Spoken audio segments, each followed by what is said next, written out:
Joshua chapter 7. The Israelites, however, acted treacherously with regard to those things that had been dedicated. Achan, the son of Carmi, the son of Zabdi, the son of Zerah, of the tribe of Judah, took some of the dedicated things for himself.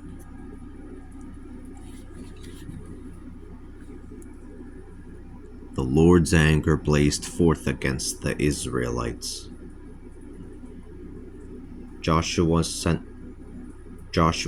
some men from Jericho to Ai, which is near Beth-aven, to the east of Bethel. He said to them, "Go up and take a look at the countryside." So the men went up and investigated Ai.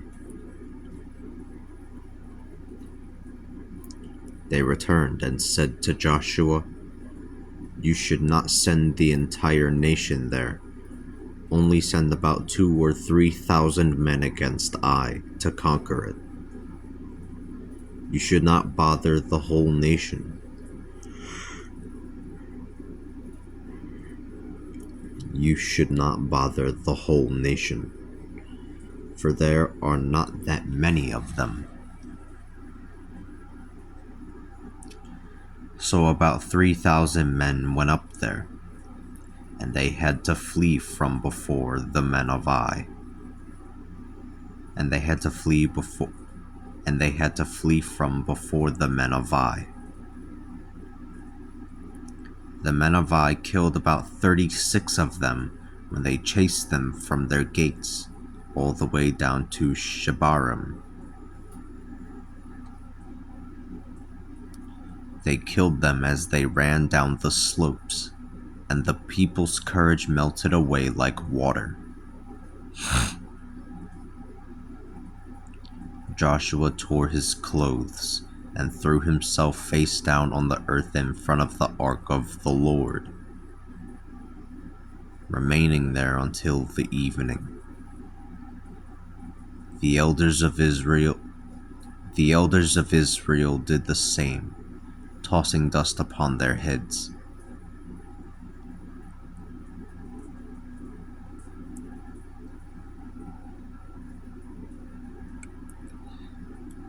Joshua said, "Alas, O Lord, why did you bring this people across the Jordan just to deliver us into the hands of the Amorites so they could destroy?" Joshua said, "Alas, O Lord, why did you bring this people across the Jordan just to deliver us into the hands of the Amorites so they could destroy us? It would have been better if we had stayed on the other side of the Jordan. O Lord, what can I say, now that Israel has fled before its enemies? The Canaanites and all of the other inhabitants of the land will surely hear about this. They will surround us and wipe out remembrance of our name from the earth. What would happen to the grandeur of your name?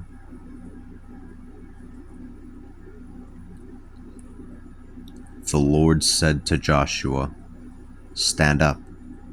What are you doing on your face? Israel has sinned.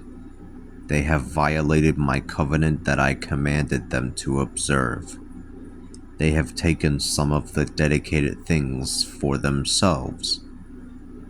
They have stolen, they have lied, they have placed these things together with their own property.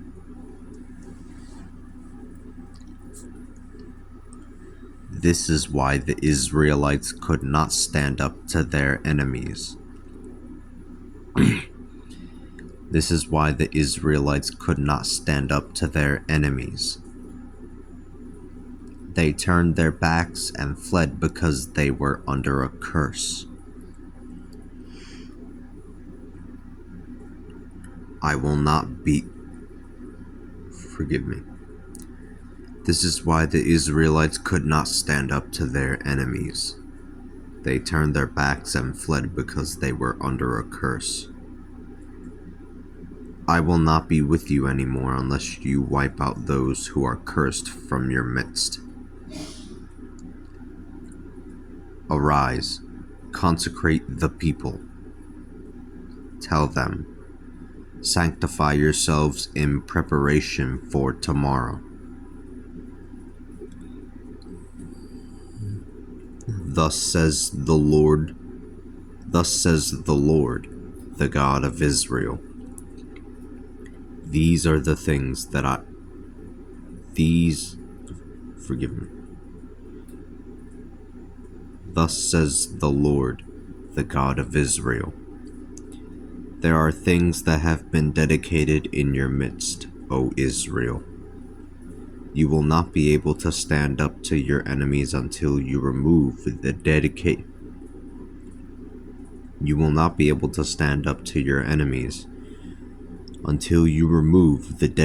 things from your midst. You will not be able to stand up to your enemies until you remove the dedicated things from your midst. In the morning you will present yourselves tribe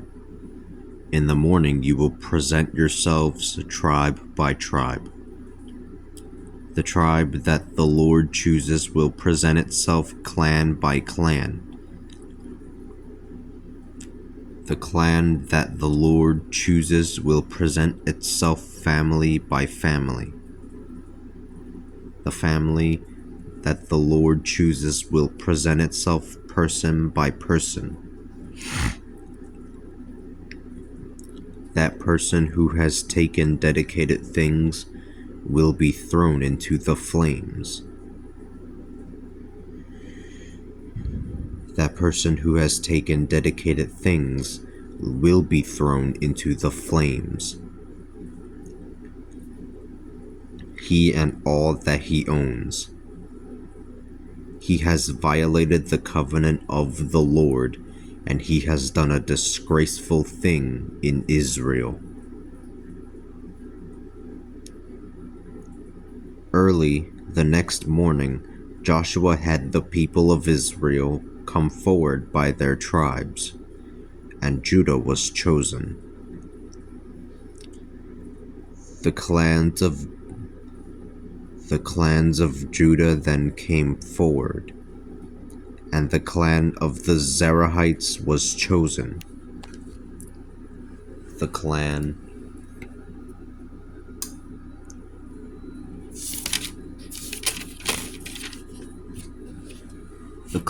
of the Zerahites came forward family by family, and the family of Zabdi was chosen. The family came forward person by person, and Achan, the son of Carmi, the son of Zabdi, the son of Zerah, of the tribe of Judah was chosen.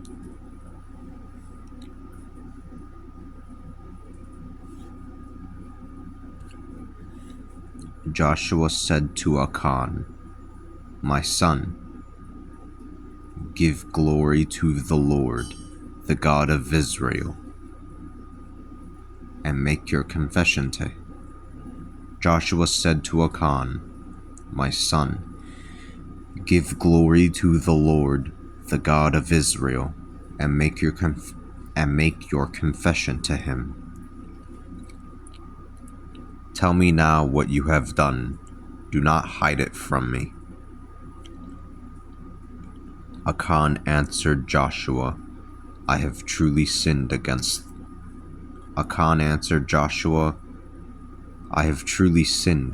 the Lord, the God of Israel, for this is what I have done.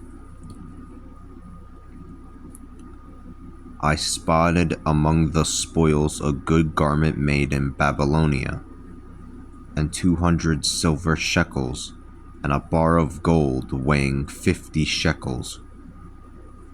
I coveted them, so I took them. I coveted them, so I took them.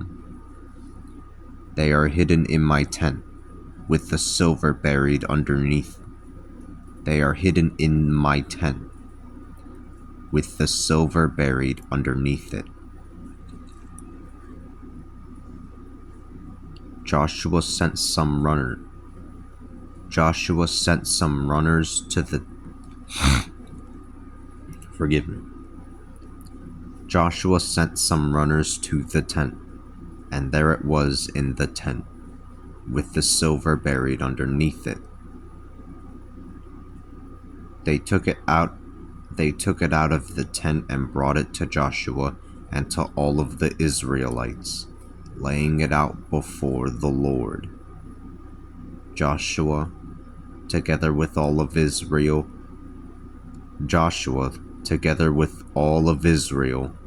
took Achan, the son of Zerah, along with the silver, the garment, and the bar of gold, his sons and his daughters, his oxen, donkeys, and sheep, his tent, and all his other property to the valley of Achor. Joshua said, "Why have you brought this calamity upon us?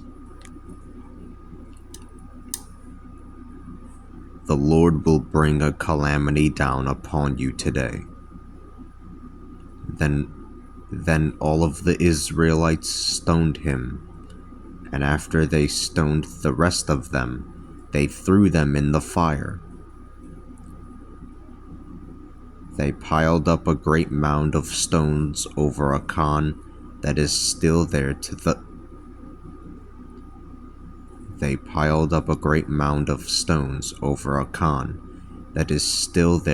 present.